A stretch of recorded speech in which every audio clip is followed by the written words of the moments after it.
What up? Welcome to the podcast, everybody. West Coast Triple Play in the house, baby. Make sure you guys hit that like, hit that subscribe button if you haven't already. Get updated with the latest 49ers, Lakers, and Angels news, baby. Yeah, let's get into it. What up? Welcome to the podcast, everybody. I'm your host, Ben. West Coast Triple Play in the house, baby. Let's go. Let's get it. So what's going on with them Lakers, baby? And all going through the NBA, baby. Who we picking up? What we doing? What we doing? Guys, if you guys haven't hit that like, hit that subscribe button, make sure you guys do so. That way you get notified every time these updates come out. Every Monday, every Tuesday, and every other day that, hey, anything that's going on in the Lakers, Angels, and Niners buzz is going to be happening up in here. Let's go.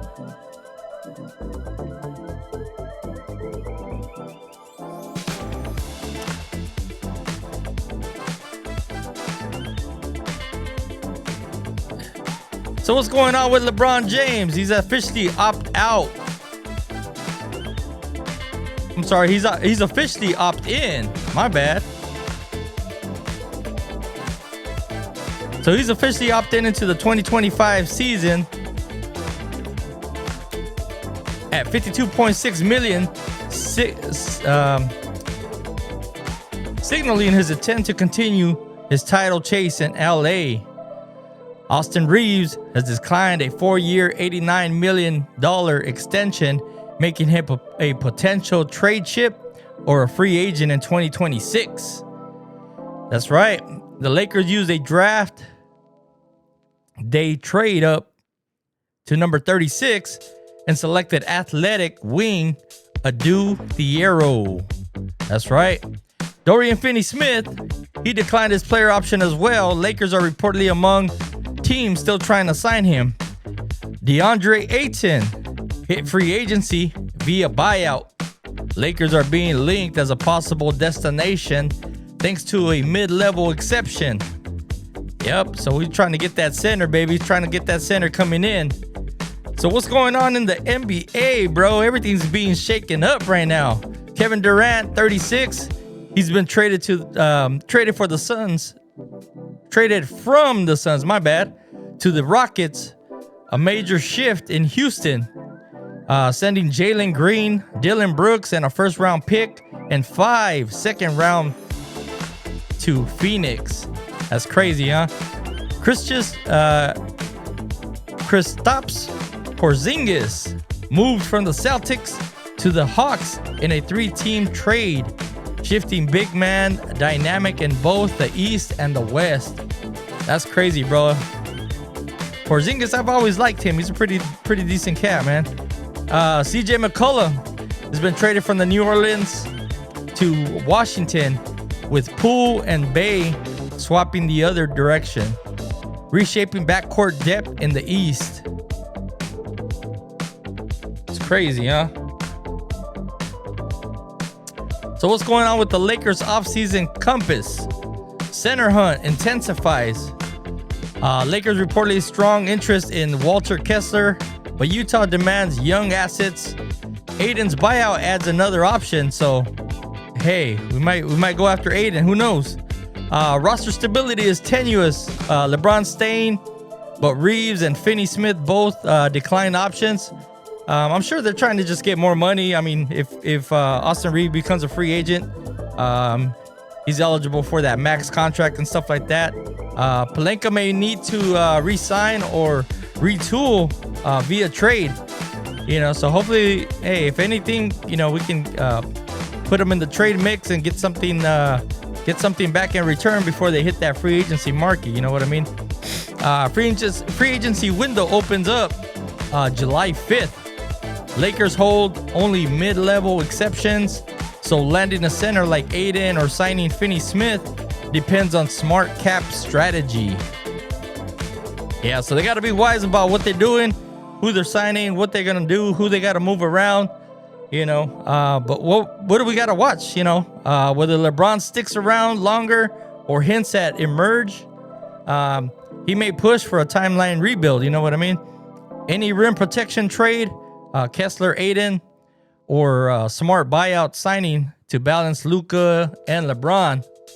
Will they re-sign Finney-Smith or pivot towards another direction or another wing? Only time's gonna tell. We'll see what's going on with it, man.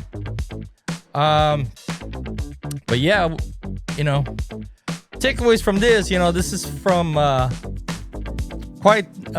big three: Luka, LeBron, newly extended Durant, and in the West, Rockets. They're vying for supremacy. Lakers must upgrade the interior or lose ground, to retooled contenders. Like I said, free agency starts July 5th. So if Pelinka doesn't secure a fit, expect more trade talks next month. So we'll see what happens. We'll see how it goes. Man, these Angels, bro, they're killing me sometimes. So what's up, Halo fans? So the Angels, man. Angels are man, they surprise me because they get to that 500 mark and then they start just tearing down, bro. But we'll see what it goes. So currently they're 41-42.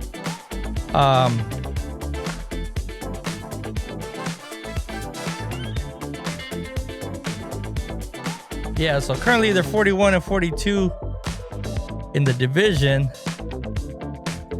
Just below 500 at home, 20-20, and slightly under on the road, 21-22. Power rankings uplift. Baseball outlets have bumped the Angels to 21st from 24th. I don't know if that's good or bad, man, but momentum's creeping in. Under interim manager Ray Montgomery. Those of you that haven't heard, Ron Washington's out. He's probably going to be out for the rest of the season. Prayers go out to him, man. Hope he gets healthy and gets back. If he decides to, continue coaching, or if he decides to hang him up, But yeah, health is more important right now for him, Sunday's drama, man. A 7-4 extra inning loss to the Nationals in Anaheim. Blown save by Kenley Jansen. Hey, it's his first of the season, so I give him a little credit. Tie-breaking 11th inning by Washington. Sunday stats, Taylor Ward, he went 3 for 4 with an RBI. Solid individual effort in a tough loss. But it is what it is, Can't win them all, but we definitely got to, strive to get them all in, Ron Washington, like I said, has been ruled out for the rest of the 2025 season due to health reasons. Bench coach Ray Montgomery is going to continue as an interim manager alongside newly promoted bench coach Ryan Goins. Players have rallied behind Montgomery. Mike Trout praised his connection with the team. We're not missing a beat. Mike Trout says we ain't missing a beat, but it's not the same chemistry when you lose your manager and stuff like that too. But it is what it is. Hopefully Montgomery can turn it around or be competitive at least, and get us to the ship. If we can. Hector Neris, he was DFA'd June 28th. Jose Fermin, a 2001 born right-hander, was called up. Joshua Soler hit the IL June 18th. Gustavo Campero and Kevin Newman returned from the IL paternity list recently. Christian Moore is still roaring in Anaheim, man. He continues to electrify the fans. A league's only player with 2 go-ahead late home runs within his first 3 homers. That's crazy, bro. But then we had, what's his name? Paris. He came out hot and then he sizzled out. So hopefully Christian can stay in there and keep pounding away, man. Run differential we scored 359 and allowed 408. A deficit of 49 runs marks the bullpen and rotation as Achilles heels, man. Starting rotation, solid 5-man group. A unique franchise milestone, but inconsistency is lacking. Bullpen's bleak at 7.17 ERA, the worst in the American League. God damn, bro. What the hell? Yeah, we gotta rushing up on our bullpen right now. Since May 25. However, relievers have posted a strong 1.82 ERA in short stints. Yeah, so we gotta focus, man. We gotta focus on that bullpen. You know, with the league's highest ERA back there, the team is expected to be active as deadline approaches. So rumors are swirling around potential acquisitions of veteran lefty and swingman types. So hopefully we can pick up somebody that helps solidify our bullpen, man. You know, 7.17 ERA. That's crazy. That's high. So what we got coming up? Next series, we return home, so look for bounce back starts from Montgomery's squad. Who gets the call? Likely someone like Jose Soriano or Kikuchi. Both keys to getting back to above 500. Moore's magic, his first 2 home run in his first 3 career blasts. That kind of spark is the intangible tilt the Angels desperately need. Russian roulette. But Kenley, settled the score above after the blown save. With that, return to bullpen form. But yeah, I mean, it's one blown save out of what, like 18 or something. I forgot what it was. But yeah, he's been solid. He's been clutch. I mean, you're not gonna always be on par. You're not always gonna have your that consistency or that perfect record as far as saves and stuff is concerned. I mean, there is, but it's kind of hard to come by, So Ray's been here forever. We're not skipping a beat. Mike Trout on the interim manager, Montgomery, steady hand. The Angels are a team resting on the cusp of relevance. Number 45, Trout, Ward, and Moore form a nuclear with punch, even when the pitching falters. This week, it's all about how the bullpen responds, how the young guys keep feeding energy, and whether Montgomery's calm leadership can translate into wins. So stay tuned. The July 31st deadline just ahead, and this franchise is at a critical fork. Continue the youth league push or push veterans to the trade market. We'll see what's up. We'll see what goes on with that, man.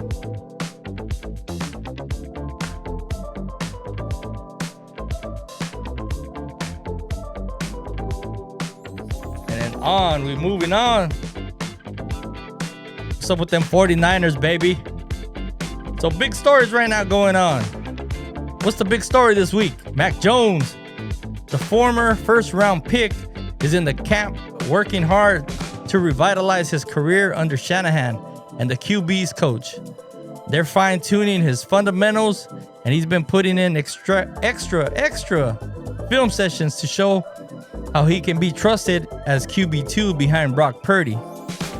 Meanwhile, Purdy remains the undisputed starter, but having a capable backup is a smart insurance policy for these Niners, baby. We need somebody that can come in, heaven forbid, Purdy gets hurt or something, and, we need somebody that we can fall back on and depend on. So the Niners quietly added late season pass rusher Ogbonia Okoronkwo. I don't know how to pronounce his name, but so after the 49ers cut him with 4.5 sacks and 31 tackles last year, he brings veteran edge depth and fits Robert Saleh's defense. So, we can always use some dead at them corners, you know what I mean? Man, what's going on with this off-field drama? Deommodore Lenoir was arrested. So serious off-field issues. Cornerback Deommodore Lenoir was arrested in LA on obstruction charges after being allegedly passing car keys during a traffic stop when a gun was found. He was released and his court date is set for July 25th. The team hasn't commented yet, but this could impact depth if it lingers. You know what I mean? But we still got George Kittle, bro. George Kittle locker room pledge. Meanwhile, George Kittle stirring headlines with a bold statement. He'd go to jail for a Super Bowl win. I don't know if he wants to make that statement right now with Deommodore Lenoir shit. So it might sound dramatic, but it was meant as hyperbole to show how far he's willing to go. It underlines Kittle's fierce loyalty and championship mindset. George Kittle, bro, he's a beast. And he's trying to get in there. He's trying to do what he can to help this team and get where we need to go. You know what I mean? And then Jalen Ramsey, bro, has officially been traded to the Pittsburgh Steelers today, June 30th, 2025. The full swap. So to the Steelers, they get Ramsey and tight end Jonnu Smith and a 2027 seventh round pick. The Dolphins get all-pro safety Minkah Fitzpatrick and a 2027 fifth-round pick. So Ramsey will make $26.6 million in 2025, including a 1.5 salary boost, and Pittsburgh Steelers take over the cap hit. Miami clears salary cap and regains Fitzpatrick for their secondary. So that'll be good. That'll be good for them. You know what I mean? But we got these Niners getting ready for training camp, bro. With less than 3 weeks until training camp starts, the team's sharpening every piece. Shanahan, the staff, QBs, the vets like Purdy, they've been spending extra time breaking down tape. Here's where the pieces fit. QB reps, edge depth with Okoronkwo and Huff, seasoning younger guys in the secondary amidst Lenoir's legal cloud. So, all that work, all that hopefully comes into play. Hopefully we get to the ship and we have a good season. So what we got to watch, Mac Jones, can he solidify that QB2 with clean mechanics and smart reads? A lot of controversy behind Mac Jones. They've been, back when we drafted Trey Lance, they were saying that they should have gone after Mac Jones and stuff like that.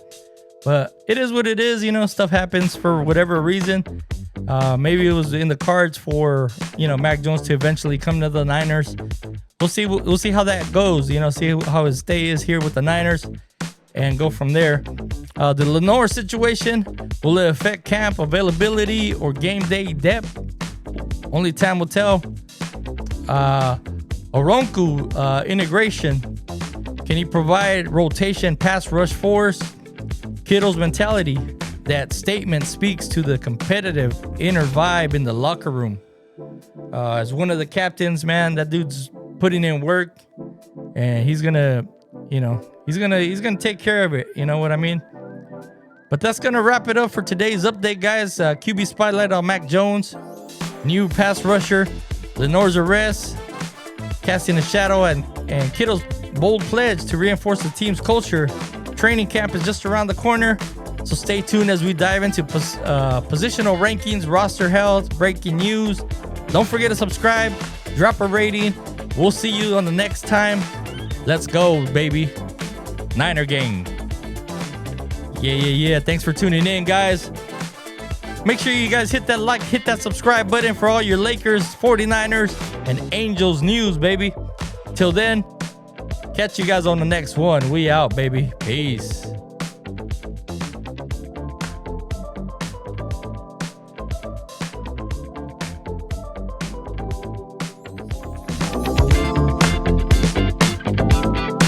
Yeah. We out, baby. West Coast Triple Play. Get your latest news, baby. Hit that like, hit that subscribe button. Don't forget to share it. Tell everybody where the news is at. We're the West Coast Triple Play podcast. All your Niners, Angels, and Lakers. West Coast teams, baby, in the house. Peace.